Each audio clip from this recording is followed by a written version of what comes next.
बिस्मिल्लाहिर्रहमानिर्रहीम। अस्सलाम वालेकुम। क्या हाल है? ठीक है, अल्लाह करे आप सब ठीक हों, खुश हों, आबाद हों और रमज़ान मुबारक की रहमतें समेट रहे हों। तो आज मैं आपके लिए बना रही हूँ खड़े मसाले का गोश्त। ये मैंने 500 ग्राम लिया है, बीफ का गोश्त लिया है बगैर हड्डी के। उसके लिए आधा कप दही है, सुरख मिर्चें हैं, सब्ज़ मिर्चें हैं, इसके बाद अदरक और ये लहसुन है, इनको हम पीस लेंगे। ये मसाला मैंने बनाया। इस मसाले में मिर्चें, मैंने सुरख मिर्चें, हल्दी, धनिया और गरम मसाला, उसके बाद नमक डाल के मैंने इनको पीस लिया था। और इसके लिए आपको 3 प्याज चाहिए, बड़े वाले। जी, तो हम पहले इसमें डालेंगे ऑयल।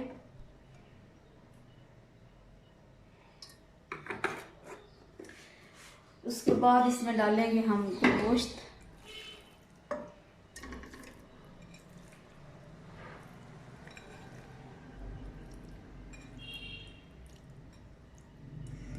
हो सकता है आप पहले से बनाना जानते हो, लेकिन ये मेरी अपनी रेसिपी है और ये मैं आपको इंशाल्लाह ये आपको अच्छी देखें। ये अदरक लहसुन का पेस्ट।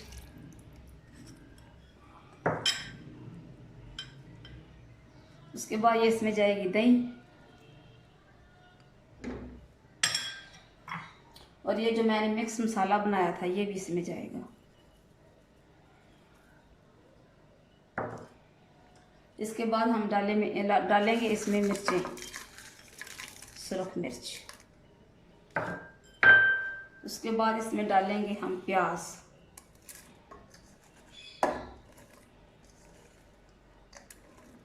इसमें मैंने सारे मसाले डाल दिए हैं और अभी इसको आप तेज़ आंच पे तकरीबन 20 मिनट तक पकने दें और इसको हिलाना नहीं है, इसी तरह ये पकेगा। उसके बाद आप 20 मिनट बाद इसको चेक करना है। फिर 20 मिनट के लिए इसको मैंने अभी ढक दिया और आंच भी मैंने तेज़ कर दी है। तो आप इसको चेक करते रहें, 5 मिनट बाद, 10 मिनट बाद या 20 मिनट बाद इसको चेक करें। इसका ये मसला है कि इसका मसाला जो होता है ना वो नीचे अक्सर लग जाता है, तो मसाला नीचे नहीं लगना चाहिए। चम्मच अभी आप इसमें नहीं चला सकते, इसलिए कि बस हाथ से हिला लें तो ठीक है। इसको अभी मैं इसको भी ढक दूँगी। उसके बाद फिर तकरीबन 15 मिनट बाद फिर चेक करेंगे और ये तैयार होगा। जी, तो आप इसको ना वक्फे वक्फे से चेक करें, इसलिए कि इसका ये होता है कि कभी कभार ये मसाला जो होता है ये नीचे भी लग जाता है, तो फिर वो सालन सही माइल हो जाता है। इसके लिए अच्छा काम तो यही है कि मैं तो इसको इस्तेमाल करती हूँ, नीचे तवा रख लेती हूँ और तवे की जो हीट है वो मैं आस्था कर देती हूँ और फिर ये बहुत अच्छा मज़े का बनता है। कोई भी चावल भी मैं जब उबालती हूँ, चाहे मैं उसका पुलाव बनाती हूँ, उसको भी उसके नीचे भी मैं तवा रख के उसकी हीट आस्था कर देती हूँ, तो फिर वो बेहतरीन बन जाते हैं। बिल्कुल चावल साथ चिपकते नहीं है, ना सही माइल होते हैं।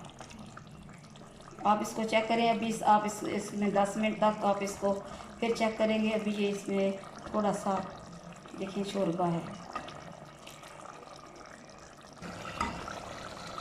पानी देखें, मैंने इसमें एक आधा कप पानी डाला था सिर्फ, बाकी ये दही का पानी है और बस वो गोश्त में जो पानी छोड़ा है वो इसको आस्ता से लाएँ। अब ये 10 मिनट तक सिर्फ रहेगा तेज़ आंच पे, इसके बाद हम इसे काट लेंगे।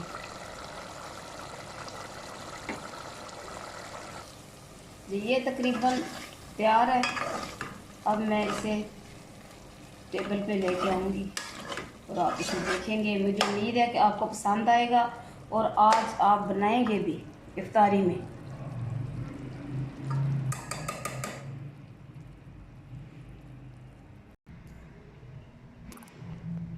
जी, तो देखें ये खड़ा मसाला हमने तैयार कर दिया है। इसके साथ रायता है, दही वाला रायता है और सलाद है।